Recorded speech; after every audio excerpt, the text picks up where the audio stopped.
The world is dying. People are always lying, and they're always crying because the world is dying. It seems like everyone is lining up just to get killed. And it's not that I'm thrilled to know that those many hopes and dreams will go unfulfilled, when all of those that have been killed could have been saved if it was instilled in a boy that the community needs to be healed. We as a community need to be strong-willed to stop all the innocent blood from being spilled. We need to stand up to let them know how we feel, that we don't have to deal with all their selfishness, and they can't steal what we hold dear: life.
Where's your emergency?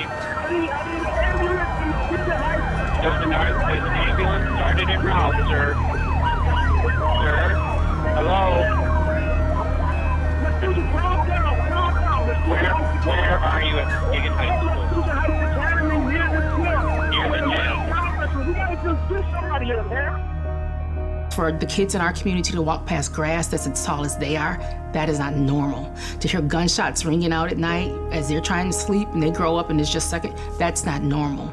Police in Muskegon Heights are identifying a man killed in his car earlier this week. Muskegon Heights police are investigating an afternoon shooting that left a man injured. What's going on there? We have someone with a shot into him in the gym. Yes. Okay, where was he shot at? Breaking news out of Muskegon Heights right now, where a shooting took place outside the high school after a basketball game. Muskegon County Sheriff says a deputy opened fire on an armed person who drew their weapon. We tell you to drop the gun, do that. If not, bad things going to happen to you.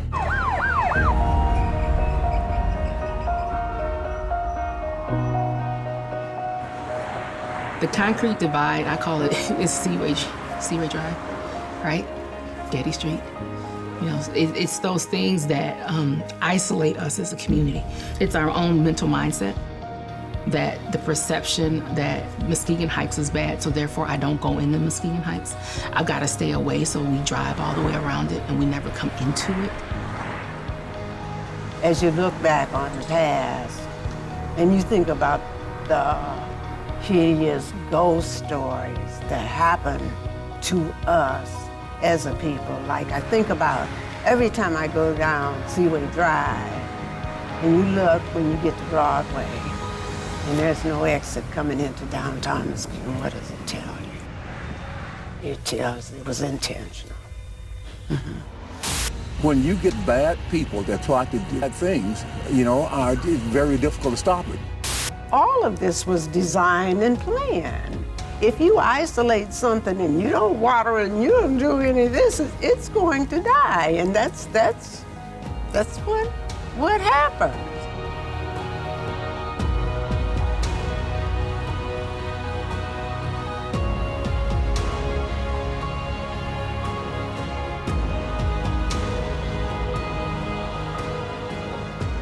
There are no little restaurants where we can just run in, have a cup of coffee, sit down and talk, you know?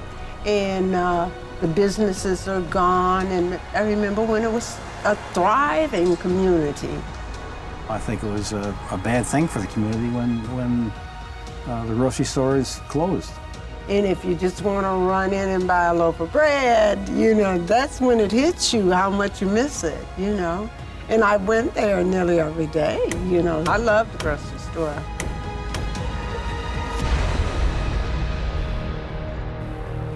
If we don't read out the bad and seed it in with something good, we're gonna keep growing the weeds. We're gonna keep having the problems that we are. And we have to be real strategic and place beauty into places, because that's normal.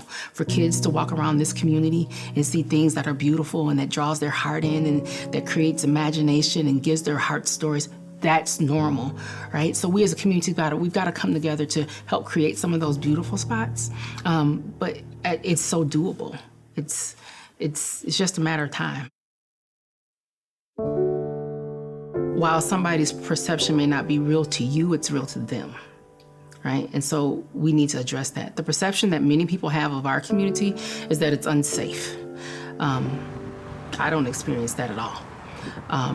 Now, I will say that if you're looking for trouble, as with any community, there may be aspects of it here for you. However, I walk up and down my streets all times of day and night. I have never felt unsafe in my community. You know, but yet I have a relationship.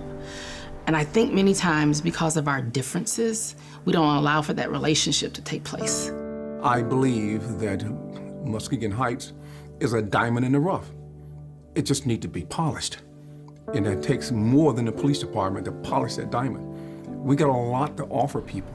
But usually people, you know, when they come in, they only see one thing. That's the, you know, the boarded up building, the dilapidated building. That's what they dwell on. And they miss some of the finery of Muskegon Heights. I think that sometimes that we forget that, you know, and we need to remind ourselves that we're okay.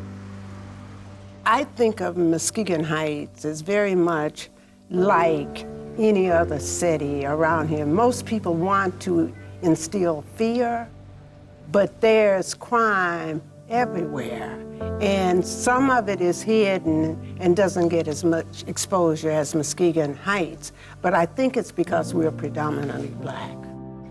I think people need to come and experience, come to Muskegon Heights to get a feel of it for themselves and not allow media or what they think or what they perceive to be correct guide their lives, because there's so much more here than the stories that you hear. And from the, you just got to experience it for yourself, I think. When you look at the history of the community, we're one of the oldest communities in the county, right? 1903, I believe it was, when this city was chartered. And it happened as a result of the lumber industry kind of weaning off, and a new niche had to be found for the overall greater community. Muskegon had one thing that a lot of the world needed, and that was sand, that beach sand. You can make molds out of it and have castings. A couple of people came from Chicago, they were white men, and they came to Chicago to set up a casting factory, because it was beginning the age of industrialization and automobiles and everything, and Detroit was near there, and so they came here and they started casting different parts of automobile and shipping them to Detroit through the seaway. When you think about the Great Northern Migration and just the work that they do and the heavy metals and the steel to kind of support the auto boom, that's what was here, the foundries. They needed workers. So they went south in buses and cars and everything else and brought the workers there. They were making 50 cents a day in the South. They came up here and they pulled the old Ford motor of $5 a day. The population of people that came from the South weren't extremely highly educated. They were laborers. So they came up here, filled the positions, started to buy homes, and then create families here. And so then that was the crust then of the community. Mainly they came in the Heights, and you know why they came in the Heights? It was a rural place. It was woods, so they could chop down some trees, put up a bed and go to sleep. And when you look at the overall map of just the different varying the neighboring communities, ours is very much plotted. You can see the structural lines, whereas in other communities you really can't see that. So the thing that I think is exciting to me is just the intentionality that Muskegon Heights was developed with, right? There was a very, the foundation of it had a real purpose, right? And I think that's what carries us. I think there's still the spirit of that real purpose that's here. And it became heavily populated with blacks. And then blacks stopped building the community.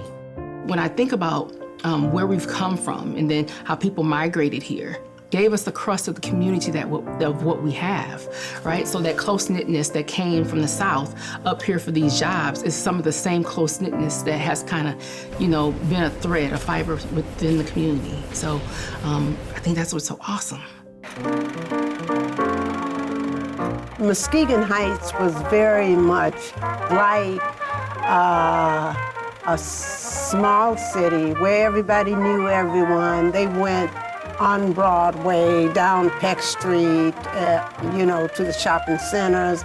Flowers were out, the stores were out, and people were happy. And you come here, you could do your shopping and things like that, and it wouldn't be a chore. It would kind of be a pleasure, because it was right all together. We had doctors, lawyers, we had grocery stores, we had hardware stores. People went out of their way to basically come down and shopping. We had men's stores, we had a typical old-time downtown business area.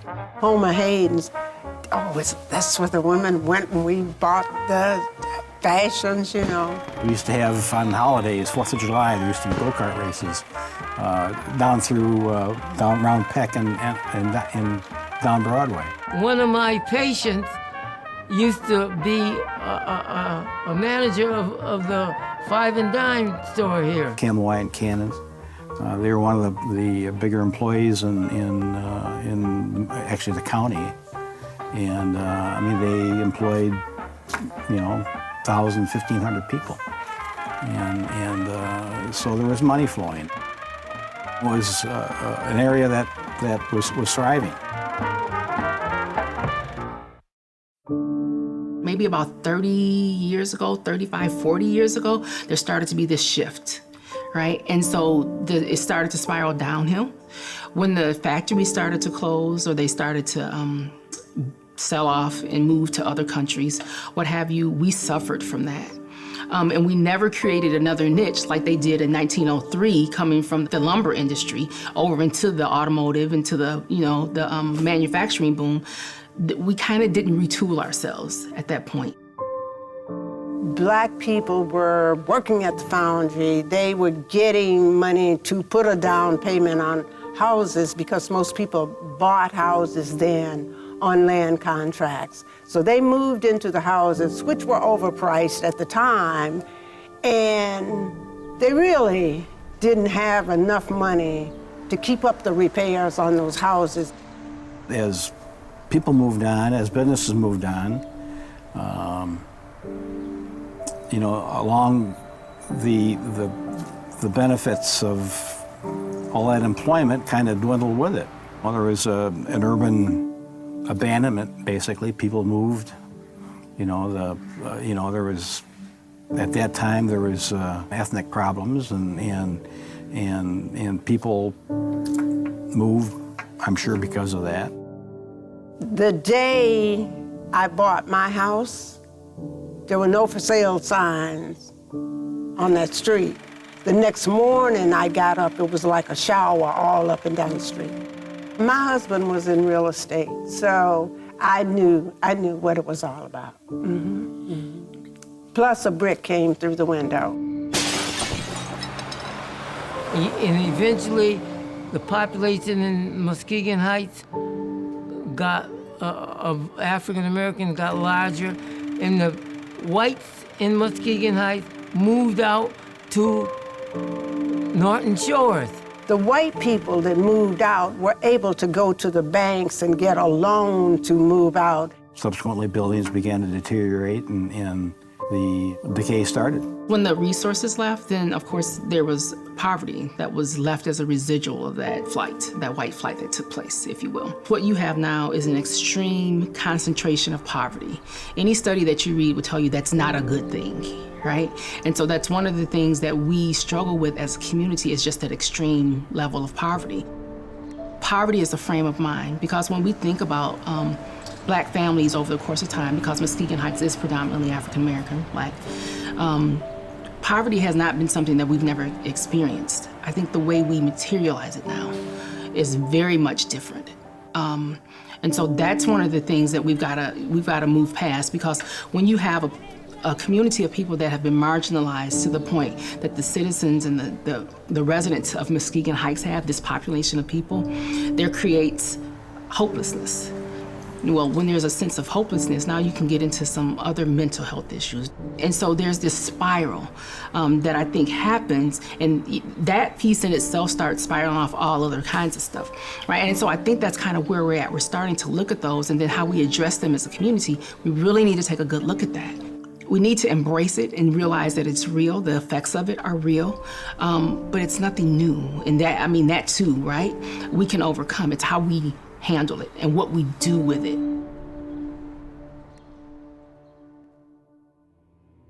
Our city is dying. All you have to do is read the newspaper or watch the news if you think I'm lying. We have kids who no longer use their fists, kids who'd rather pick up a gun when they feel dissed. Back in the day, they would say that it took a village to raise a child. Nowadays, if an adult corrects a kid they see doing wrong, they have to worry about the parent going wild. What's going on? It's so much with this picture that's wrong. We have health clinics inside of our high schools. What happened to promoting abstinence as the #1 rule? Instead, Muskegon is ranked nationally when it comes to kids with STDs. And it's sad because there's more teenagers with a disease than with a diploma or a GED. 12-year-old girls pushing baby strollers. 12-year-old boys whose dream is to be a high roller. What happened to being a doctor, a lawyer, or a teacher? But it's hard to have positive role models when the media is constantly displaying corrupt preachers. What is that showing our kids of today? That even the man of God will go astray? See, that's not the picture that needs to be painted. That's what's wrong with our youth. Their lives have been tainted. Not enough men being men and showing little boys which path to take.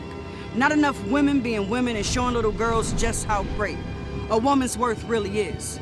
It's up to us to save our kids. Instead, we let them idolize Lil Wayne and Jay-Z instead of installing in them just how great being themselves can be. So we can sit back and continue to do nothing and allow our kids to continue killing each other over nothing, or we can reach out to our youth and help them become something. Because if none of us as adults are trying, our city will remain dying. What's going on? I think the biggest challenge to me in Muskegon Heights is trying to get the people in the Heights to have a low tolerance for crime and unwanted activity. You've seen violence in the news regarding Muskegon Heights, but oftentimes our residents are the victims. They haven't been the ones going out shooting, they've been the victims of shooting. Our school district, we haven't had internally things happening during the day, but there are people who have come to the building. Approximately 93% of the crime against person in this city does not transpire with people that live in the city. That's transpiring by people that come visit or bring their bad behavior into the city. The population, when I moved to Muskegon Heights, was about 25,000, and now it's down to about 10.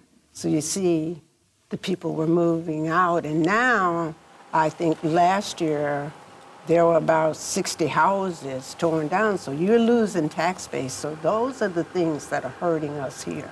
We are a depressed city financially, and a lot of people are allowing bad people with money to come into their home and sell drugs and weapons and other things because they give them a little bit of a stipend so they can buy more things. With financial and economic constraints and with the violence that has come to this community, those things have really challenged us to move forward, to really show people what the overall residents are about. Muskegon Heights used to be the school district way back in 30s when it goes back. So everyone was actually bused into Muskegon Heights to go to school. So they bused in kids from Fruitport, they bused in kids from the Norton Shores area, which is now Norton Shores, but kids were bused in to go to Muskegon Heights Public Schools. And that was in the heyday of Muskegon Heights Public Schools when it was predominantly white. They used to be debaters and known to be the debate champs way back in the 50s. They then were known for basketball and for athleticism. They were also known for drama. And so those pieces of history have caused this community to always be prideful because there was evidence of the homegrown things that they've put in place kind of independently from the rest of the county that were unique to Muskegon Heights. And you had some of the finest teachers teaching those kids. Martin Luther King used to be they had wonderful teachers over there in math and science and Edgewood, various teachers that I knew that were really, really dedicated and produced scholars. And now you really don't have that. They're closed.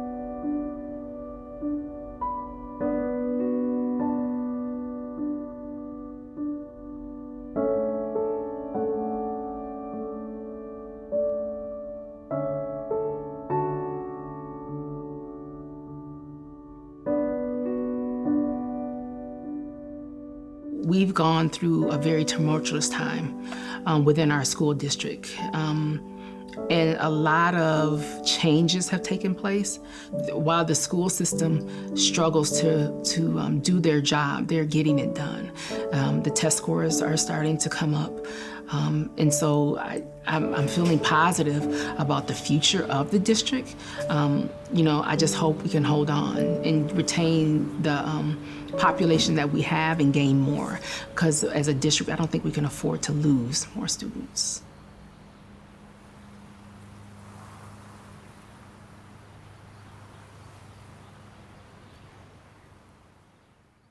And now we present to you the baddest band in the land, the sonic boom of the North, the best in the Midwest, the heart of Muskegon Heights, the incomparable Muskegon Heights High School Marching Band. In the past, we've had a very vibrant marching band that would take on, do the high step moves and, really get the crowd going. Now it's time for some new school action.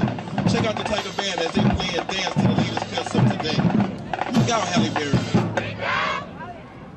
They were known for excellence. They were known as an example of what full community support around the program was about.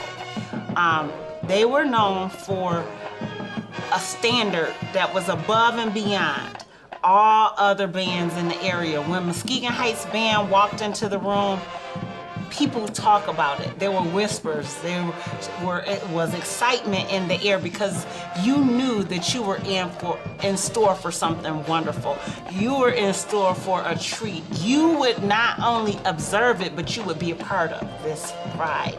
When the students left to go to other districts because they were unsure as to what was going to happen to Muskegon Heights, and they wanted to make sure that they had a place to go to school, that the band fell by the wayside. To see young people, I think that was the excitement of it, to see high school students who were so engaged, so focused. There's a distinguished nature in the Muskegon Heights High Stepping Band. It was just the most energizing thing ever. When you knew the Heights Band was gonna be somewhere, you went because you wanted to see that band, right? And I hear people tell me that all the time. And I remember the first parade that the band was not there. And it was hard because, and I told you I wasn't gonna do this, because it took an essence of this community away that so many of us, even the wannabe alumni, it was just a community piece that was gone. And so it was really hard, that first parade. And I'm excited that it's coming back. I'm really excited about that. Wow.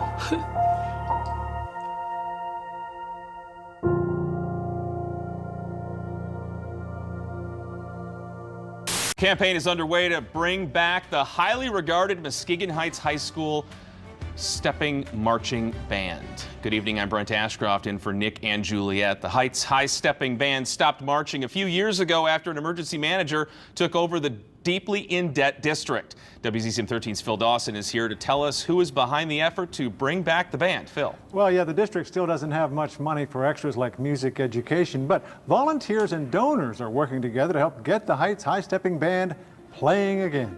The school is kind of the heartbeat of a community, if you will, especially a community that was created with a school in its center.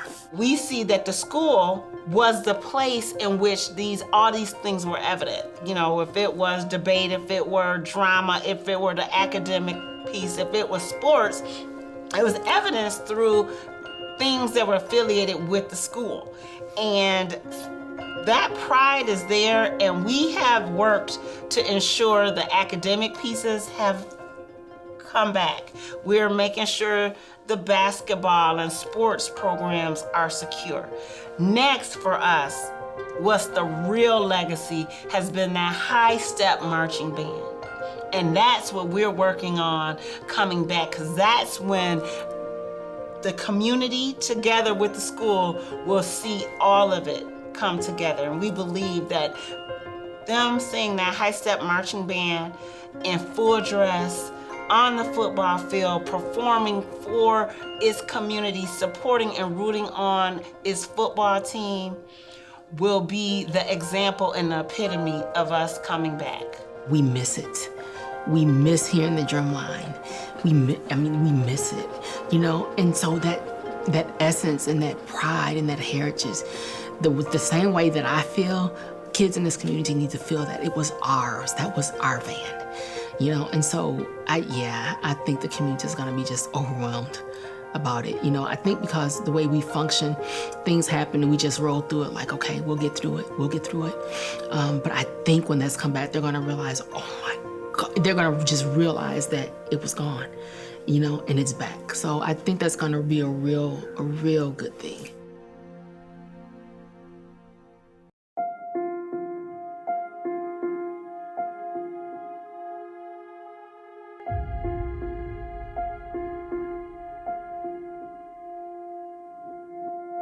And we are following that breaking news tonight. Reports of the shootings, multiple shootings near Muskegon Heights School. Right now we know it happened near the Muskegon Heights Academy, outside near Sanford Street, following the basketball game. Two separate shooting incidents they are investigating right now. Over here to my left was where the first shooting took place. That's where 3 people were shot, 2 of them female, 1 of them a man.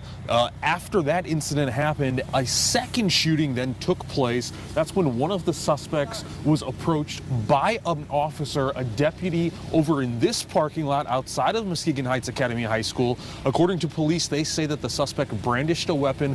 That's when he was shot.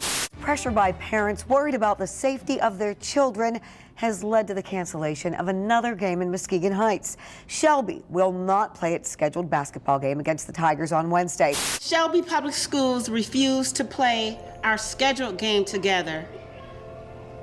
It presented us with an opportunity. Muskegon Heights and Kalamazoo have an opportunity to come together on the basketball court to show a sign of unity, to show a sign of strength, and to show great sportsmanship. Yeah!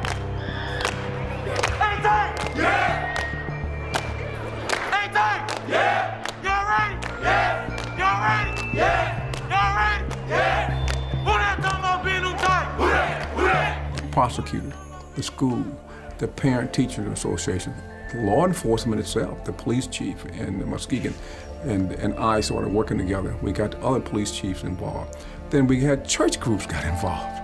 Then we got people, other community people. Then your social groups, the Rotary Club, the Optimist Club. They all got involved and they said, what can we do to show people that it's okay to come here?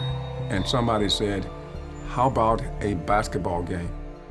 But luckily some leadership came to the front to say, hey, you know, this isn't right. We need to be able to support these kids. These kids need to have this opportunity, and people rallied. So the Unity game came about when other teams refused to come here and play us. And really hearing from the students the desire to play at home.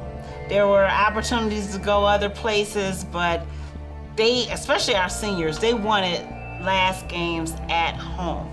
And so we knew we had to find a way for them to play at home and for it to be a safe environment. And so the game went on. We had to find another team to play, right? But it was a cool experience. The gymnasium was packed. And that's one of the things that some of us were talking about, like, because Heights games, that's the way they used to be, like standing room only, because we had championship teams. And so it brought back so many memories for people, like, yeah, this is what it's supposed to be like, and you know, this is how it used to be. And it was just a real experience. I just felt blessed. I was just sharing with the superintendent, she and I were talking, and we were just thinking, on that event that took place, the last home game, it's no way that I could have envisioned anything remotely close to something like this. And the level of love and support that has come in, I mean, even now, people are still congregating around. I met so many people tonight that I didn't know before tonight that was just so nice and congratulating of our team, and you know, they were wishing us well as a district, as a city.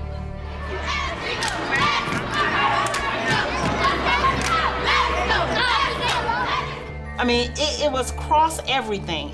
Every barrier that you could have thought about, religion, creed, ethnicity, social economics, none of that mattered. That night, truly, it was all in, all in. All in for a future, all in for change, all in for the fact that we do have hope and we feel in control of that hope. It's gonna be us to make the difference. All those mixed up people showed up at their game and said, we're not afraid. We don't mind coming here. We want to go to the Heights. We want this basketball game. We want kids to be kids. And we want what? Our relationship back. What a wonderful thing. And everybody played their part, everybody. The mayor from Kalamazoo came and shot baskets with the mayor from Muskegon Heights at halftime. We had people from all across West Michigan, not just the Muskegon area. Other people heard about it and had driven in to the game. It was standing room only. It was a good time at basketball games. That's normal, right? Those kids got to experience something that night that was normal. The fans that came from across this county experienced that. That's normal. That's the way it should be. The event that transpired, that's not normal. And an incident happened, right? But it was just an amazing outpour of support for this community, and the kids well deserved it, and they enjoyed seeing that. They felt good that night. What power there is when all of us come together. All of us, not just the schools, not just the fire, not just police, not just two groups of students, but really when everybody puts all of their interests together on something and focus on something positive, what type of outcome might there be? It's a wonderful day. I appreciate each and every one of you for coming and help putting the unity back in community. Yeah, it's a wonderful day in the city. All your beautiful faces.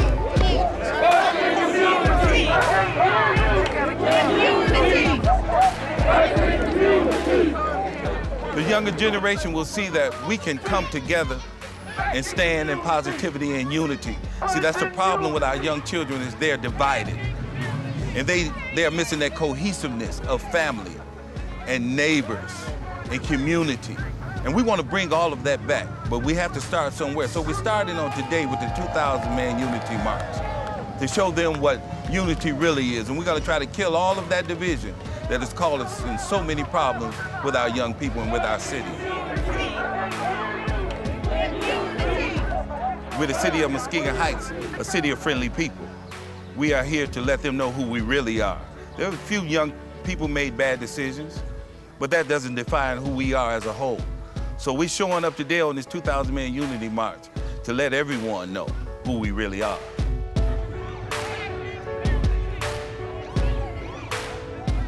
We've been divided too long. We've been divided by race, creed, and color. We've been divided by the concrete divide, otherwise known as Seaway Drive. But we're one family, we're one community, we're one county. So it's time to come together and build our community and make it a better place to live for everyone.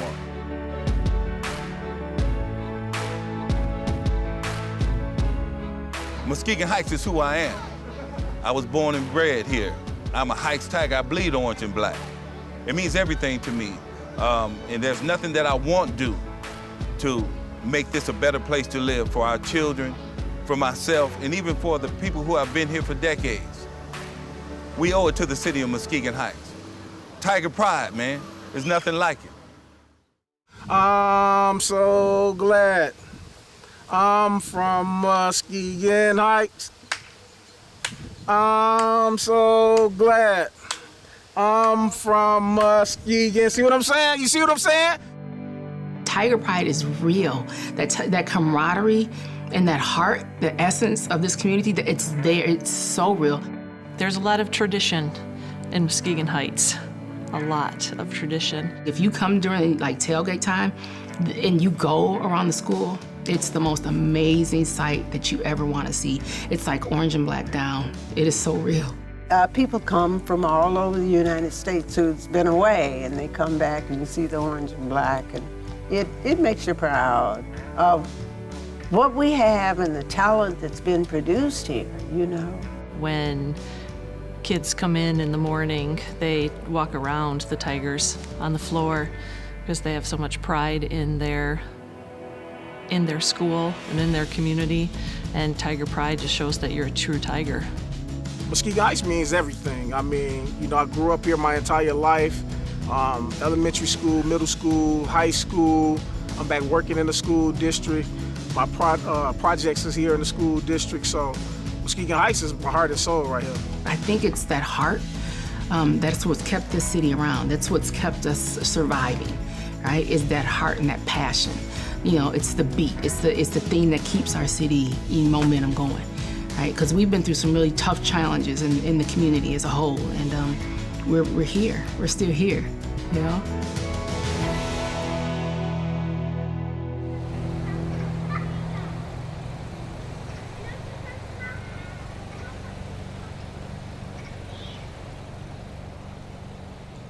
O.W. Wilson said it a long time ago, and I still believe in the broken window theory.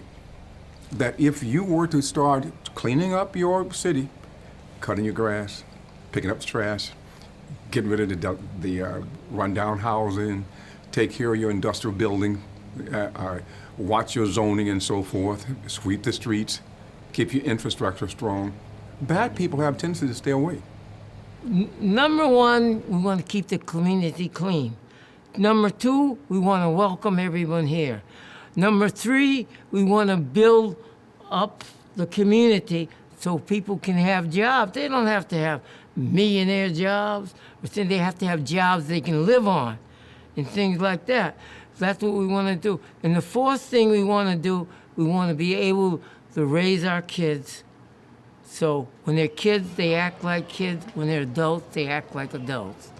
And those things, I feel, are very important to bring a community together, to be proud that you are a human being and living in Muskegon Heights. You will, if you do that, you will make a city. We are now in the process of developing a new normal. We are trying to convince the people that live here, as well as the people that live around us, that the things that you heard about Muskegon Heights could not be the full, the whole truth. How our citizens live, what type of services our citizens experience from this community. Our goal here now is to really establish that new normal, to bring it back to what it was and even better. So you start me talking about my city and I can't stop, honestly. So I will, because it's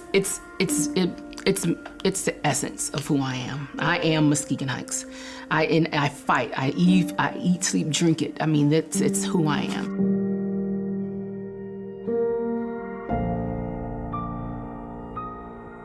Muskegon Heights have struggled with violence. The whole gun thing in our youth, killing one another, has been a very contentious thing for us, right? However, again, when I say poverty spins off different stuff, that's an essence. That's one of those things that poverty spins off.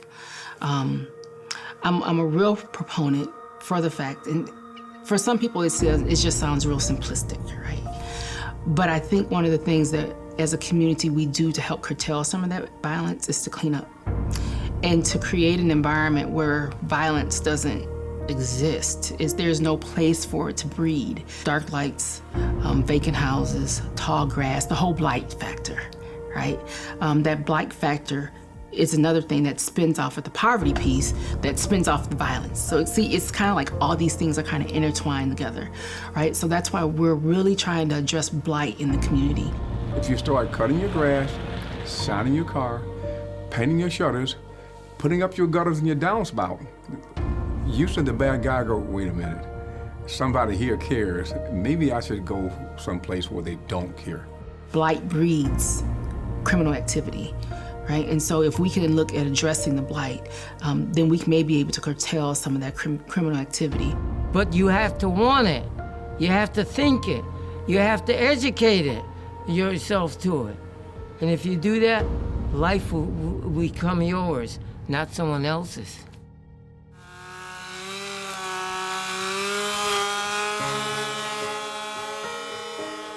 Today we're cleaning up Sherman Street in Muskegon Heights, and the reason we're doing it is because it needs it.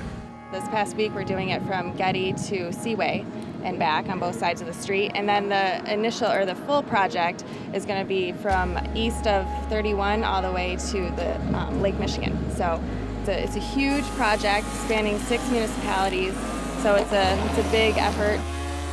Today what we're doing is, last year, it was so rusted out, we did a lot of paint. This year, what we're trying to do is put down the 3-point lines. We're getting all these leaves up, we want to get that stuff up, and we want to finish painting the building. We got the grass cut yesterday, the city did that. Then we want to barbecue and we want to eat. Well, everybody's working together. I came out and met a couple people today that I've never met before. I think it's important, and I think community service is important, as do the others here today, and it's a real great way to make difference. It's important that everybody have a clean community, because if you notice, people are a product of their environment. So if the environment is dirty, people tend to be dirty, but if we clean the environment up, hopefully the people will clean their properties up too. What was so beautiful about this park last year, actually where we at, before we could even finish the park, it was kids coming out these houses across the street asking can they play basketball, and the paint was still wet. That was it. That was my blessing right there. It ain't about making no money. It's just about, giving the kids something to do except hang on this corner or be around this. Come to the park. Really, it brought people out of their homes as we were going down the corridor. People were coming out and cleaning their own yards. We had business owners out cleaning up their parking lots. It's really just, it's collaboration. Yeah, collaboration at its finest. It's improved a lot. We didn't even intend for that, but I'm really happy it happened, and so hopefully that'll just give them, hope for the future to keep it going. We hope the effect of this project is long-lasting, that the community sees that not only do the people who live here care, but the people who live outside of here also care. Because I grew up in Muskegon Heights, but I live in Muskegon now, and so I came back to my home community to help out. A lot of people have started to get that hope back, right? And so this year, it's the most exciting thing for me to drive down and see the number of lawn bags, lined up for the garbage man to pick up, right? Because, I mean, in the past, you didn't see that many. But that, to me, tells me that people are starting to get a real sense of they're getting that pride back about what this community looks like and what it has to offer. Despite the small turnout, Muskegon Heights mayor says she is confident the city's farmers market will take off. I think the farmers market is a really cool aspect. Not only because you can get your fresh fruits and veggies there, but it's like a community, it's energy. I think a farmer's market just infuses energy into a community. Heights Market opened for the season this afternoon. The facility had been vacant for about a decade. The goal of the market is to provide fresh food to the community since the city has no grocery store of its own. We lost our grocery store, our only grocery store, probably about 3 years back now. And so we were left and technically classified as a food desert because there was very limited access to fresh fruits and vegetables. And so the farmers market coming back into community allows us that access again. It allows for someone who may have a small business in their home to bring it to a greater front without all the overhead expenses. And it just allows for just an economic boom, I feel like, to seed into that. And I think it's so awesome to have, we haven't had a farmer's market in the community. I think it's been about 15 years maybe. And so I'm really excited about the possibilities and what that can spur off, because that can be huge. I'm looking for some really good prospects to come out of that market. As we try to infuse the beauty in, we need to also bring in opportunities and experiences for our kids so that they have a broader view of what life really has to offer, because there's so much more out there. And why this is it's an awesome place, the experiences, because the concentration of the poverty is so great, they're limited. So there needs to be an infusion of those opportunities and experiences so that our kids can have a greater worldview.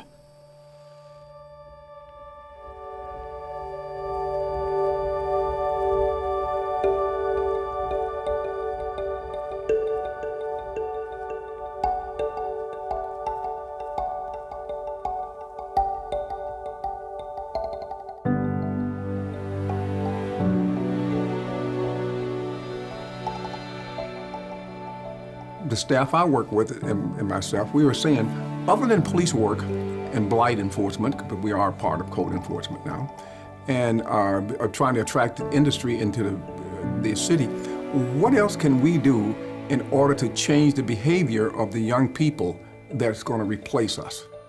And somebody said, oh my God, we can get sports. Most kids speak sports. We want to do something to exercise their mind and also their body, and work on their behavior, or show them what does right look like, what does cooperation look like. Let's play sports.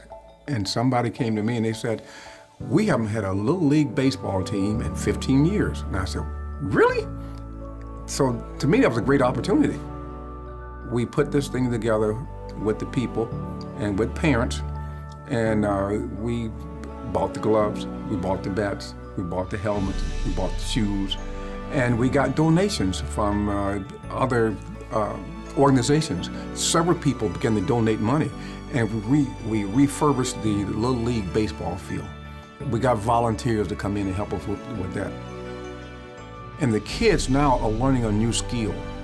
Number one, they learn that, wow, the first baseman can't live alone without the rest of the infield that throw the ball to him or her.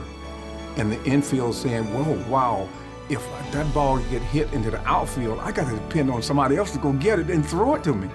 And the pitcher is saying, wow, the catcher needs to trap that ball because I need him because we got somebody on third base. They're learning how to get along with each other. They're even learning how to take a loss. They don't get angry when they lose now. It's okay to lose. You can't win them all. And now we are learning what? New skill sets. Well, for the first time in 15 years, kids in Muskegon Heights are getting the chance to play Little League Baseball. Organizers say it's about so much more than just the game. It's an opportunity to teach these children about a new normal. I didn't get to hit the ball, but I stole home. I slid, got hurt, I got up. I was really okay. And I'm learning how to run. I'm learning how to throw. I'm learning how to use my mind as well as my body. And I tell you, it's a great thing. To watch some of those kids' eyes light up when they swing that bat. We got some kids that are 8 years old that never swung at a baseball before. When we bought the gloves, we took the gloves out to them, we had them put the gloves on the wrong hand, put it backwards and so forth. It took them about a week. And they figure out, hey, this glove go on my weak hand, and I can throw with this one, and I got to plant my feet, and I got to use my body, and to watch them and get excited, and you watch the parents. The parents now is part of a new normal. Instead of staying away from the park because of trouble, they figure that if I go to the park to recreate, and other young people see me recreate, I don't go to the park to get drunk. I don't throw my trash in the park. I don't go to the park, to buy illegal drugs or whatever the case might be. The people that want to do that usually stay away. They're learning how to care about their community. They're learning how to care about it, and they didn't yell and scream at the team that beat them. They were just having a ball. Yeah, you know what? We're gonna play better next time. It's gonna be a better game. Okay, we're gonna win the next one, and they laugh with each other, and their parents was laughing with each other. That's my kid right there. They're pointing out each other's kids. Yeah, well, that's a good catch, and so forth. They're complimenting each other's kids and things like that. That's the new normal. That's Americana. Muskegon Heights is full of people with hopes, dreams, and aspirations, just like any community. We suffer from some socioeconomic challenges, just like some communities. Muskegon Heights is a place where things can happen, and there's a climate and a desire for change. My hope is that Muskegon Heights is able to restore itself as a thriving community where people want to live, work, and play. Muskegon has the potential, and we have to be willing to struggle to create that potential, not only in Muskegon, but in all of us. I want to see this community come back to a state better than what it was.